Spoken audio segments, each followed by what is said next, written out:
والصلاة والسلام على سيد المرسلين محمد وآله وأصحابه وأزواجه وذرياته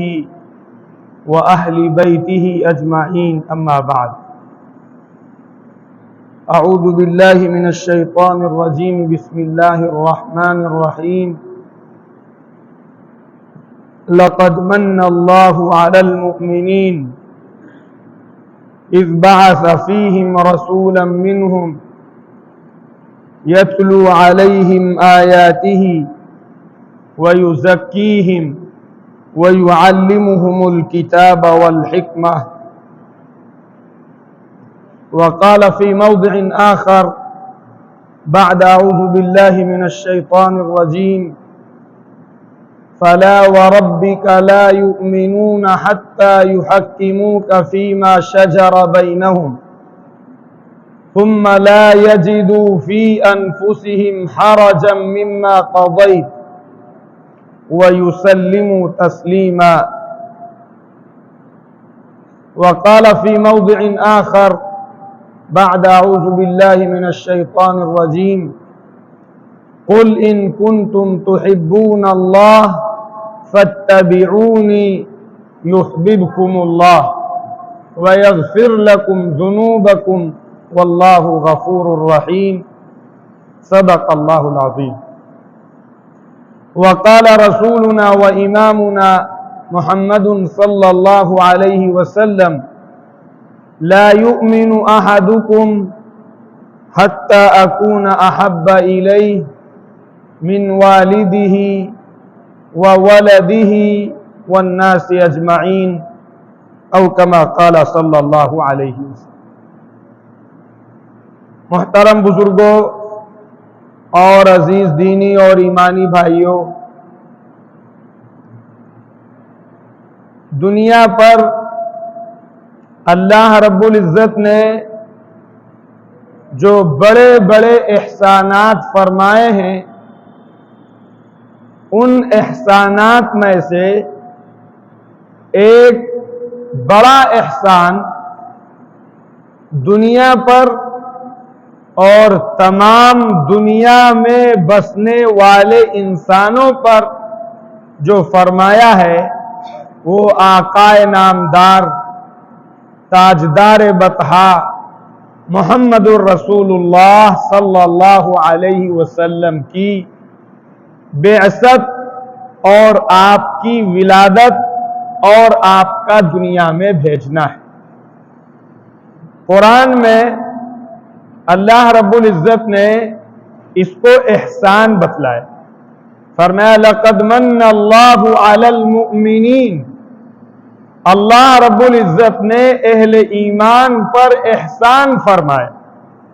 اذ بعث فیہم رسولا منہم، جبکہ اس نے انہی لوگوں میں سے ایک رسول مبعوث فرمائے، ایک رسول بھیجا. یتلو علیہم آیاتہ، جو اس کی آیات پڑھ پڑھ کر ان کو سناتا ہے، یاد دلاتا ہے، صحیح راستہ دکھاتا ہے، صحیح طریقہ بتاتا ہے، صحیح تہذیب کی طرف انسان کی رہبری کرتا ہے، اور سماج کے اندر، ہماری اور آپ کی زندگیوں کے اندر جو سکون کا، عزت کا، راحت کا، سعادت کا، فلاح کا اور فلاح دارین کا جو راستہ ہے، اس راستے کی رہبری کرتا ہے. یتلو علیہم آیاتہ وَيُزَكِّيهِمْ، اور ان کو پاک کرتا ہے، ان کو صاف کرتا ہے، ان کے اندر جو ناپاکیاں، جو غلاظتیں، جو گندگیاں، جو امپیورٹیز ہیں، ان سے ان کو پاک کرتا ہے. وَيُعَلِّمُهُمُ الْكِتَابَ وَالْحِكْمَةَ، اور اللہ کی کتاب ان کو سکھاتا ہے اور سنت کی انہیں تعلیم دیتا ہے. آگے فرمایا وَإِن كَانُوا مِن قَبْلُ لَفِي ضَلَالٍ مُبِينٍ، اور آپ کی بعثت سے پہلے، آپ کی آمد سے پہلے، آپ کے دنیا میں قدم رنجا ہونے سے پہلے دنیا کھلی ہوئی گمراہی کے اندر تھی. کھلی ہوئی گمراہی کے اندر یہ قرآن کی آیت کا اندازہ اس وقت ہوگا جب ہم اور آپ حضور اکرم صلی اللہ علیہ وسلم کے آنے سے پہلے کی تاریخ پڑھیں گے. انسان کا رویا رویا کانپ اٹھتا ہے، بدن لرز جاتا ہے کہ ایک انسان اپنی انسانیت کھو کر اپنے اندر سے جو ہیومینٹی اور انسانیت کے جذبات ہیں ان جذبات کو کھو کر ایک انسان کتنا بڑا درندہ بن جاتا ہے.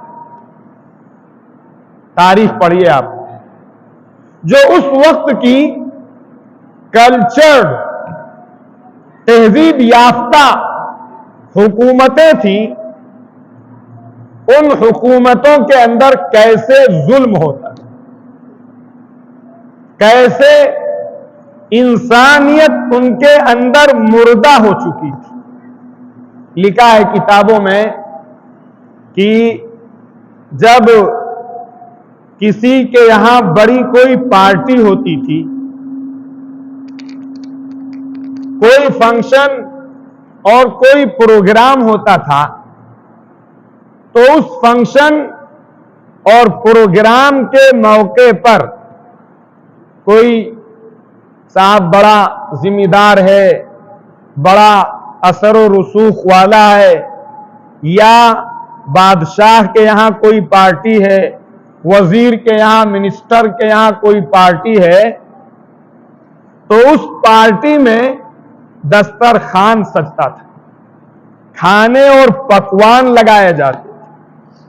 ڈشز لگائی گئی، مہمان دسترخوان پہ بٹھا دیے جاتے تھے، اور اس کے بعد ایک غلام کو لایا جاتا اور غلام کو ستون میں باندھ دیا جاتا، اور اس کے بعد اس کے اوپر تیل چھڑک دیا جاتا اور اس میں ماچس لگائی جاتی تھی. جب وہ غلام جلتا تھا اور کراہتا تھا اور چیختا اور چلاتا تھا تو اس کی روشنی میں وہ دسترخوان پہ مہمان بیٹھ کر قہقہا لگا کے خوشیاں منا کے کھانا کھایا کرتے تھے. آج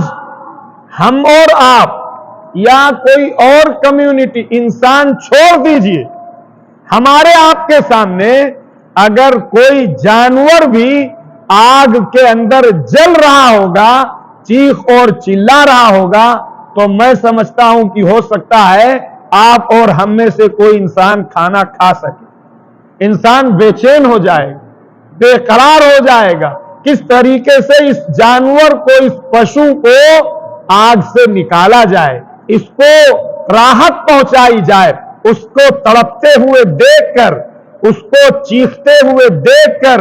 اس کی چربی کو جلتے ہوئے اور اس کی اسمیل میں آج کل ہم میں سے کوئی انسان کھانا نہیں کھا سکتا ہے. لیکن آقا صلی اللہ علیہ وسلم کی آمد سے پہلے جو لوگ کلچرڈ تھے، جو لوگ سیویلائزڈ تھے، جو لوگ اپنے آپ کو ایجوکیٹڈ سمجھتے تھے، ان لوگوں کے دسترخوان پہ آدمی جلتا تھا، چیختا تھا، چلاتا تھا، اور اس کی روشنی میں وہ درندہ صفت انسان کھانا کھایا کرتا. یہ ہے جو قرآن نے کہا کہ اس سے پہلے کھلی ہوئی گمراہی میں تھے اور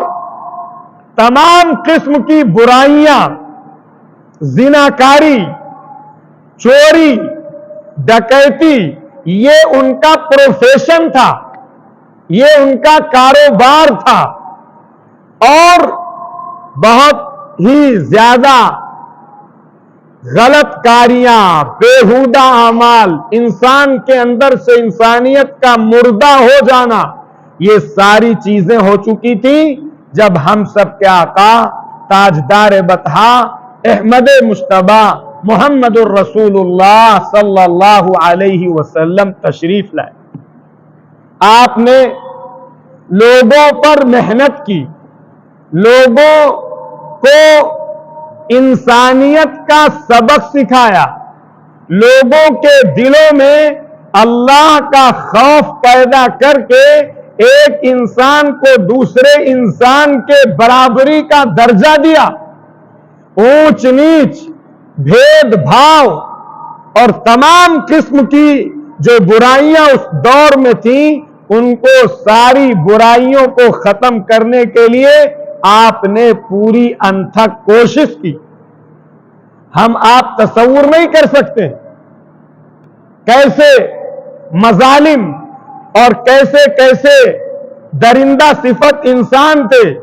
آپ نے اس سے پہلے میں نے بتایا بھی تھا کہ زندہ بچی کو زمین میں دفن کر دیتے تھے، اور دفن کرنے والا خود باپ ہوتا تھا جو جا کے اپنی بیٹی کو قبر میں زندہ دفن کرتا تھا، اور بیٹی چیختی چلاتی رہتی تھی، ابا ابا کہتی رہتی تھی، اور باپ اس کو مٹی کے نیچے دفن کر کے، اور اس کے اوپر اس کا کوئی اثر نہیں ہوتا۔ ہمارے آقا صلی اللہ علیہ وسلم تشریف لائے، آپ نے سارے حقوق بتائے، جہاں تک کیوں؟ اس لیے کہ آپ کی جو ذات تھی، آپ کی جو شخصیت تھی،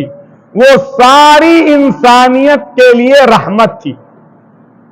ساری انسانیت کے لیے اور سارے جہانوں کے لیے رحمت۔ اسی لیے فرمایا قرآن مقدس میں اللہ رب العزت نے وَمَا أَرْسَلْنَاكَ إِلَّا رَحْمَةً لِلْعَالَمِينَ، کہ ہم نے آپ کو پورے جہانوں کے لیے، سارے عالموں کے لیے اللہ رب العزت نے رحمت بنا کر بھیجا، سارے لوگوں کے، انسانوں کے لیے، جانوروں کے لیے، درختوں کے لیے، پیڑ پودوں کے لیے، اور دنیا کے اندر جتنی بھی مخلوقات ہیں اور دنیا سے پرے جو بھی عالم ہیں، سارے عالموں کے لیے ہمارے آقا تاجدار بطحا محمد الرسول اللہ صلی اللہ علیہ وسلم رحمت بنا کر مبعوث کیے۔